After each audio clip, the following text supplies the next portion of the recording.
what inspired you to get into acting? What matters is the story and how you craft it. You answered a lot of the questions already with that one answer, so that's fine. Usually when you audition for a role, you need to show emotional range. Whereas for this role, it was the opposite. It was how much I could be unemotional, but still be convincing enough to pass as a human being in the community or whatever it is that they live in. Through the lens of an 18th century steampunk protagonist, Abigail contemplates life and love through the stories told by her father. Living in almost seclusion, Abigail knows nothing of true connection, that is, until she meets someone willing to adapt. Meanwhile, her father, a passionate inventor, explores the complexities of human emotion as he refuses to accept that his daughter is all that she can be.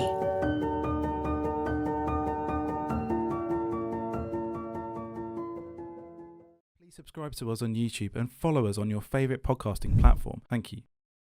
So can you tell us a little bit about yourself, Aiysha? I understand your parents are Tunisian and Scottish, is that right? So I was born and raised here in Scotland, in Aberdeen, and my father is Tunisian and my mother is Scottish. I grew up in a small town in the Shire, in the northeast of Scotland. And I grew up always acting and dancing and being creative, writing, poetry, that sort of thing. Who was your inspiration for getting into acting, and who's your inspiration now? I always find that such a hard question because I kind of just did acting because it was fun and also because it allowed me to be someone who was confident, I guess, because I spent most of my life being quite shy and quiet and almost socially awkward, really. And then acting allowed me to come out of my shell, and so did dancing. So that was more what inspired me. It was more about my creative side, being able to be free without judgment, without caring what people thought. Okay, so can you tell us what A Clockwork Heart is about, and how did you come to be involved in the project? So A Clockwork Heart is about a young female character who is, well, she's not really a woman. She's not really a girl. She's a mechanically engineered being. And it's about her journey discovering what emotions are and what they mean, because she only understands things from an intellectual standpoint, really. I found the role really interesting as well because it was a type of role that I'd never played before. And for me, the writing really sits well because it's actually what a lot of people go through, like real people, you know, whether they can or can't show emotion and what's acceptable or unacceptable and things like that. So it was quite nice to see it played from that point of view, from an android point of view. Yeah. So I got involved with that project because David Lawson and I knew each other for about the last 10 years. I was one of his first model subjects, and he was one of the first people ever wanted to take my photo. I'm not really a model. It was just kind of to help out local photographers. And he works with my cousin as well. So, you know, there are close connections there. So when he wrote this piece and decided that he wanted to get into filmmaking because this was his first film, this was his debut, he asked me if I wanted to be involved, if I'd be up for it. And obviously I was, because I really enjoyed working with David the last time. So why not, you know? You have very few lines of dialogue in the film, so it's more about your screen presence and expression. So how did you approach the role on that basis? It must have been a challenge. To be honest, I thought that for this character, I just tried to be as numb as possible because she is, after all, like an android, you know, so everything is about data. It's not about feeling. So usually when you audition for a role, you need to show emotional range.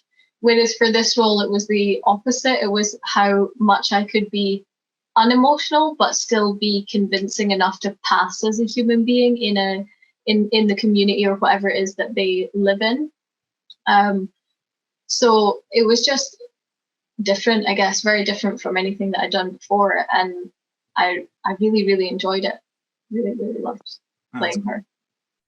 Can you tell us about your time in LA, where it sounds like you trained a lot in stunt work and acting, as well as taking in the festival scene? Yeah, so I went to LA. The first time I went to LA, I think, was 5 years ago, and I went to do a course with Tim Storms, which is Patrick Stewart's stunt double, and also Terence J. Rotolo as well, and he's a really famous Hollywood stuntman. So we did our level 1, where we were doing wire work and roles, on-screen fighting, things like that, and that was tough. Like, that was really, really tough. I grew up doing martial arts and I grew up competing and things like that. And still, this course really broke me. Like, it challenged me to my max, but I loved it. It was freaking awesome. And alongside that, we also got to have acting coaching with Kat Shea. And she was the director of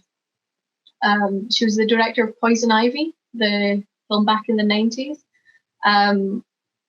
Working with her was like a dream come true, to be honest, because that's one of my favorite films. I think that film really showed Drew Barrymore as an adult. You know, that was her transition from being a child actor to being, like, you know, a heartthrob, basically. So I thought that it was a really amazing psychological thriller, and it was great to work with her. She really pulled me out of my shell. She made me really focus on being raw and being in the moment and being authentic. And she had lots of exercises and things which I still am using. So yeah, I thought it was an amazing experience. And while we were there as well, we happened to be there the same time as the AFI Film Festival was happening. So we didn't have passes or anything like that. So unfortunately, we couldn't go to any of the screenings. But what we were able to do was go to the Roosevelt Hotel and go to some networking events there, which was really fun. And me and my actress girlfriends kind of blagged our way into lots of different parties that we had no business being at, to be honest. And yeah, so the next time that I wanted to go was for my birthday 4 years later. And I decided, okay, this time I have to see the AFI properly. However, as some of you will know, passes are expensive. And I saw, when I was looking, you know, to buy passes, I saw a little advertisement saying that you could volunteer at the festival. I was like, ooh, that would be a really cool way, you know, to experience the inside, you know. So I went for it, and I was accepted. So I volunteered for like 7 or 8 days, I think it was. So I got to go to a lot of screenings. That was like our payment for volunteering. And then also, you know, we were ushering people and kind of seeing how all the organization works. There's so much that goes into such a big festival. It's amazing the manpower that's required to make that happen. So also a lot of networking opportunities and things like that. So it was great. I got to meet a lot of directors and things as well. So that experience for me was really amazing, and it made me want to go to more festivals. Whether I was in a film in that festival or not, it doesn't matter. I think the experience and the networking opportunities that's there, and also just, like I said, getting your hands dirty and getting involved, that is the best way to learn. Yeah, no, every industry. Okay, here's a nice question for you. If you could choose to work with any 2 actors in a movie, who would you choose and why? So if I was to choose any 2 actors, I guess it would have to be Jim Carrey, because he was like my idol growing up. I absolutely loved him as a comedy actor, but also every time that he did something serious as well, I just think he's a genius. He's so talented in every way. I think he's very, very inspiring and creative. So it would be an honor to work with someone like him. And the other person would be Michael Caine. He is phenomenal. I think that he's one of the realest people on camera. Like, you really believe every word. Like, he's not acting, you know, he's very grounded. And the book that he wrote, Acting in Film, completely changed the way that I approach my acting as well. So it would be wonderful to work with him. Yeah, I've seen a few interviews with him, and also clips on YouTube and TV, where he literally tells actors sort of where to stand, position themselves, where to look at the camera, that sort of thing. He really goes into fine detail about the art of acting. He thinks everything down to like the smallest level. But it's those little things that really make the difference when you're acting on film. So yeah, he's phenomenal. With hindsight, what, if anything, would you do differently as an actor? Would you go to film school, or perhaps do more acting coaching before you embarked in a career in films? I don't really believe in changing your journey. I think whichever journey it is that you're on, that's the one that you're meant to be on.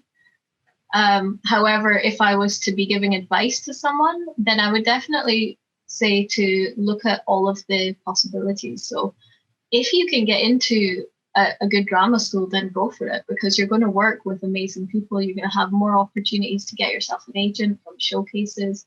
There's just generally more opportunities.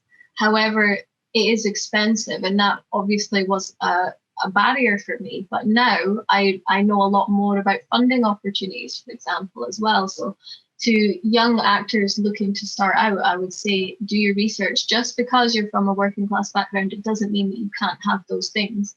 It's just about how you get there. And also, I think that time and life experience can play a huge role in your acting abilities as well. So I've traveled all over the world. I've met all different types of people. When I read a script, a lot of the time I can straight away think of someone that I know that applies, that matches that character, and I can almost base it on them, if you know what I mean. So I think that I definitely took the journey that I was supposed to take, but there are definitely ways that you can improve.